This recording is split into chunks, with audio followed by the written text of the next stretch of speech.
Então, pessoal, vamos dar continuidade, né? A segunda parte, né, da nossa segunda parte da terceira aula, tá? De saúde mental. Eu vou estar aqui passando para vocês aqui sobre a reforma psiquiátrica brasileira e a política de saúde mental. Então, isso aqui eu já tinha avisado para vocês que nós abordaríamos nessa aula.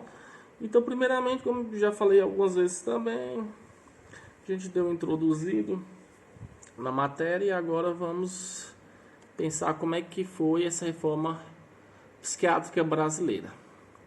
Como eu falei para vocês, é uma matéria extremamente teórica e nós vamos ter que ler bastante.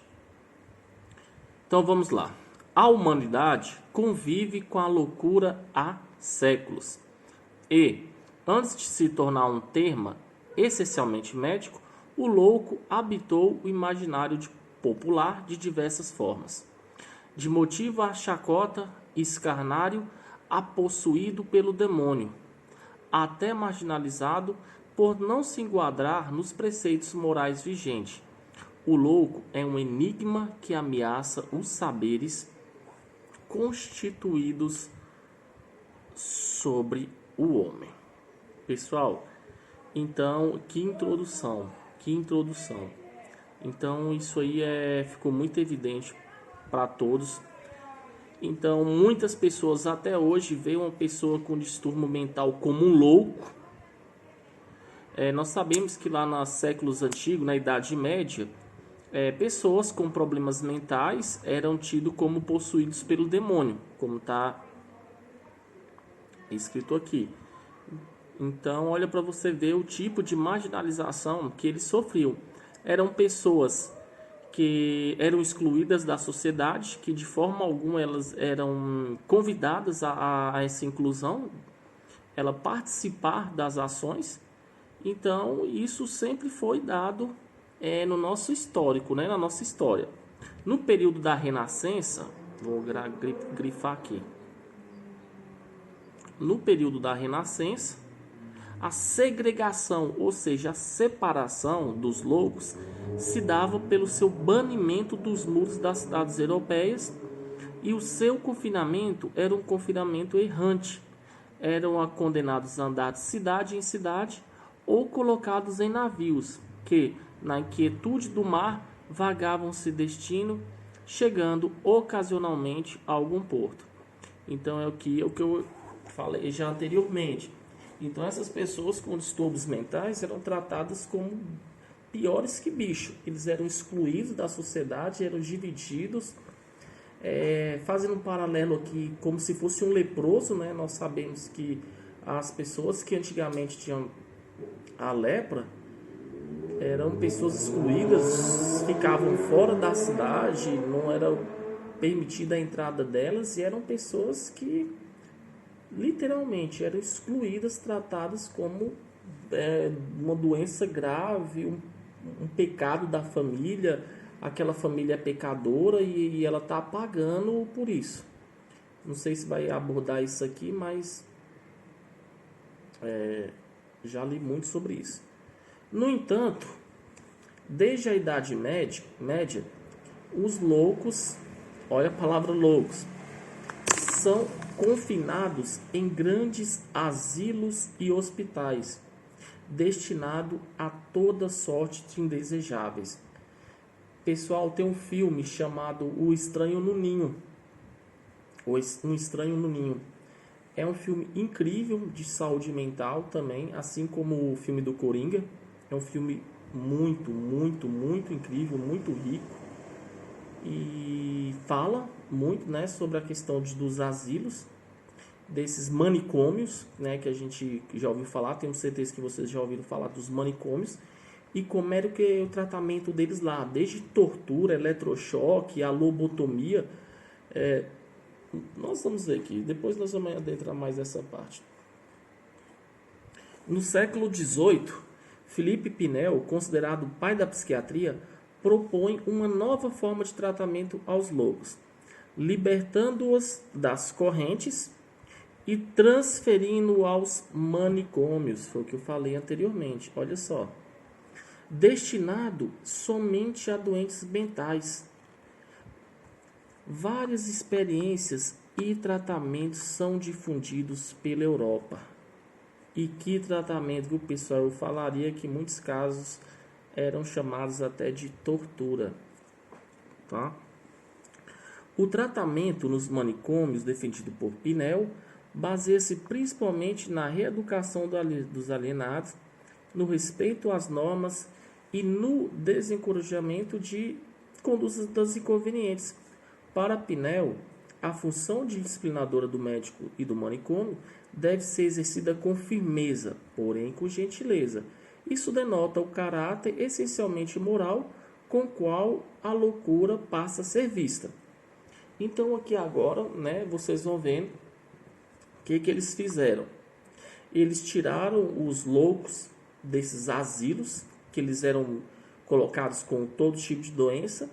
Agora eles são segregados, separados de uma outra forma. Então olha para você ver a evolução. Primeiro ele era excluído, era jogado fora da cidade. Agora depois eles passaram a ser jogados nesses asilos, junto com os outros, jogados. Agora eles são colocados em manicômios. Ali só tem pessoas, né? Manicômios. Pessoas com problemas mentais. E lá, não vou mentir não, lá tem tortura sim, muitas coisas, tratamento puxado. Mas começa a pensar o que, ó? Que eles devem ser tratados o quê? Com gentileza. Mas vocês vão ver a gentileza aqui, gentilezazinha que eles estão tratando essas pessoas. Vamos ver que tipo de gentileza, né? Vamos lá, a gentileza dessa aqui eu não quero nem pro... Não tenho inimigo não, mas tem uma pessoa aí que eu não gosto, mas não tem um caso não. No entanto, com o passar do tempo, o tratamento moral de Pinel vai se modificando e esvazia-se das ideias originais do método. Permanecem as ideias corretivas do comportamento dos hábitos dos doentes, porém como recursos de imposição de ordem na disciplina institucional.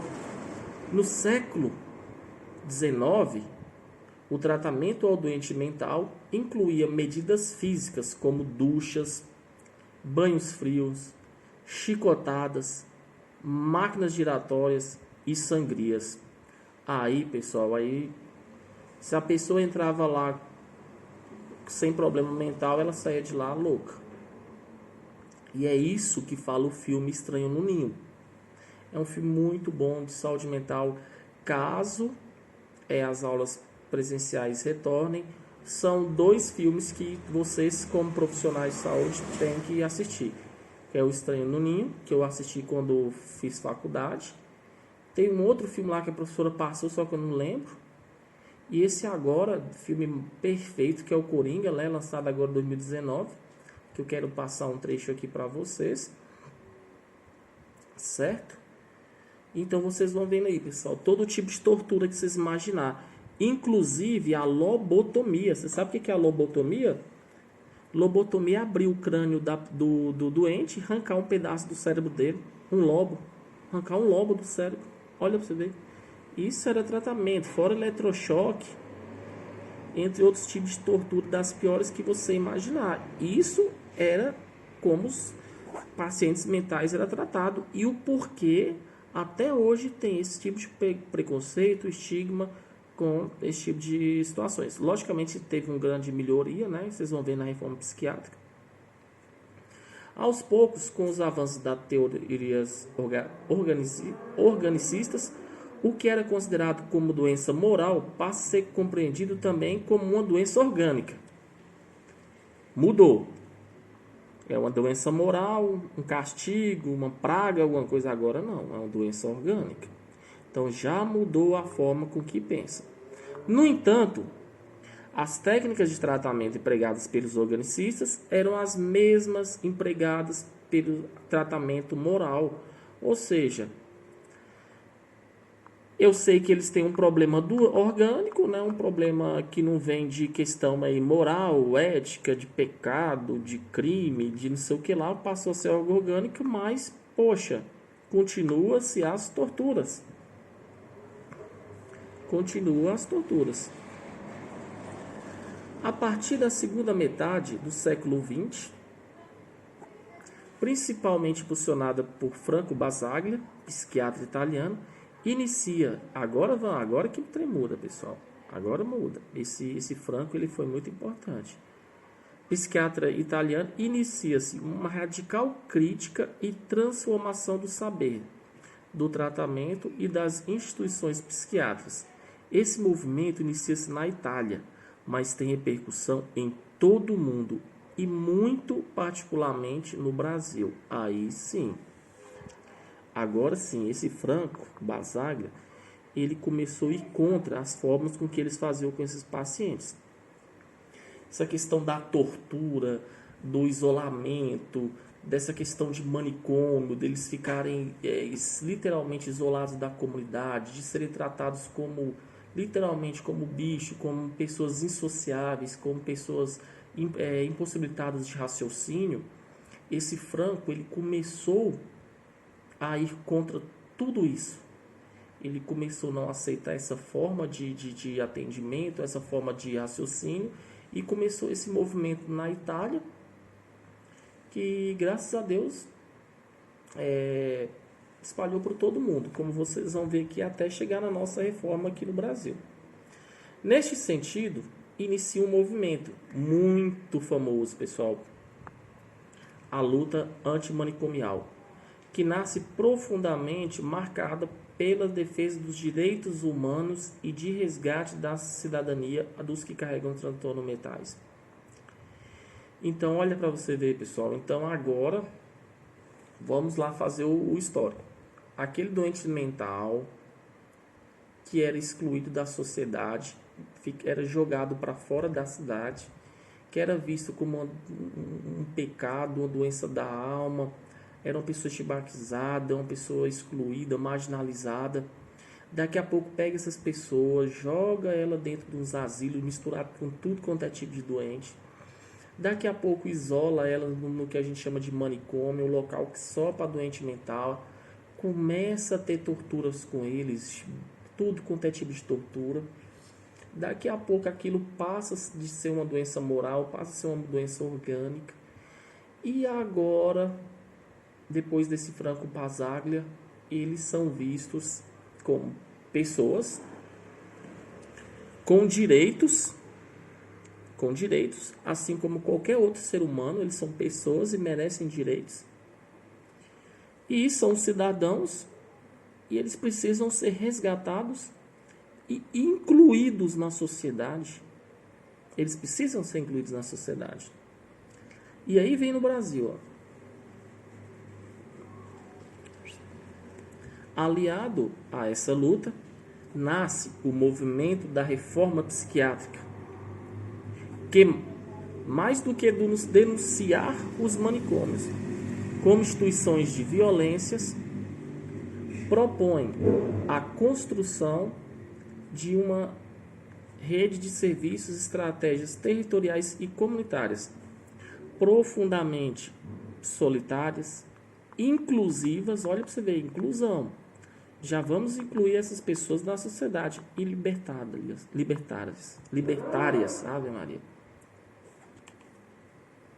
E aí chegamos no nosso, pessoal, no Brasil, tá?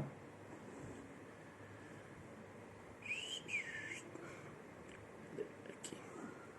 No Brasil, tal movimento inicia-se no final da década de 70, com a mobilização dos profissionais de saúde mental e de seus familiares, e dos familiares dos pacientes com transtornos mentais. Então, vou terminar de ler o texto para falar para vocês. Esse movimento se inscreve no contexto de redemocratização do país e na mobilização político-social, que ocorre na época importantes acontecimentos, como a intervenção e o fechamento da clínica Anchieta em São Paulo e a revisão legislativa proposta pelo então deputado Paulo Delgado, por meio do projeto de lei 3.657, ambos ocorridos em 1999, impulsionam a reforma psiquiátrica brasileira. Então, pessoal, vocês veem aí que não foi uma luta que foi de um dia para o outro, não. Então, isso aí começou lá no final da década de 70, essas lutas, esse movimento mundial, Itália, Brasil, manicômio, acabar com o manicômio. Então, as próprias pessoas, os familiares, junto com esses profissionais de saúde, que não aguentavam, muitas vezes nesses manicômios, pessoal, tinha profissionais de saúde que não suportavam, não aguentavam esses métodos de tortura com que esses seres humanos eles eram obrigados a passar. Igual eu falei para vocês, eu quero passar esse filme Estranho no Ninho para vocês entenderem como era nos manicômios, certo? Um cara lá entra nesse manicômio, não era louco não, mas se você não é louco, você saía louco, você pode ter certeza. Então, vocês vão ver aí que só em 1989, olha para você ver, quase 30 anos depois, impulsionaram a reforma psiquiátrica brasileira. O que surgiu aqui, pessoal, mais ou menos nessa época aqui, ó. Começou ali em 1986, tudo mais, o que? 8ª Conferência Nacional de Saúde. O SUS começou a ser desenhado. A nova democratização do país. Nova Constituição brasileira, Constituição de 88. Olha para você ver. Então, tudo uma coisa é relacionada a outra. Saúde pública nossa aí, ó. Constituição nova. Tudo a partir de então. O que surge em 1990? Vocês lembram aí? As leis orgânicas de saúde, a Lei 8080, a Lei 8142. Olha para vocês verem. Então, em 1990, o Brasil se torna signatário da Declaração de Caracas, ao qual propõe a reestruturação da assistência psiquiátrica. E em 2001, demorou nada, né? Demorou nadinha, ó. É aprovada a Lei Federal 10.216, que dispõe sobre a proteção e os direitos das pessoas portadoras de transtornos mentais e redireciona o modelo assistencial em saúde mental. Então, pessoal, a partir dessa lei aqui, é o que nós temos hoje, que é a Política Nacional de Saúde Mental, certo? Então, vocês viram aí que foi um contexto histórico grande, uma luta que não começou, vamos dizer, ontem. Foi uma luta aí que começou lá na década de 70 ou antes, né? Na Itália, com Franco Basaglia aqui. Metade do século XX, nossa senhora, 1950 por ali, 1960, começou a luta dele. Então, praticamente quase dos 50 anos depois que nós fomos ter no Brasil uma política de saúde mental que está aí à disposição de muitos, né? E nós vamos nos aprofundarmos na próxima aula, porque aqui já está acabando. Eu só queria mostrar aqui para vocês os filmes assistidos. Cadê? Coringa.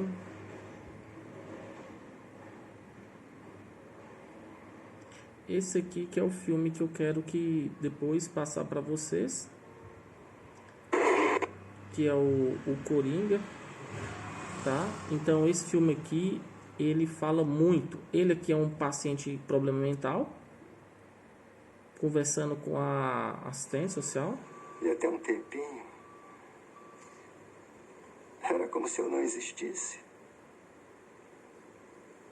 Nem eu sabia se eu existia de verdade. Arthur tem uma má notícia para você. Você não escutou, né?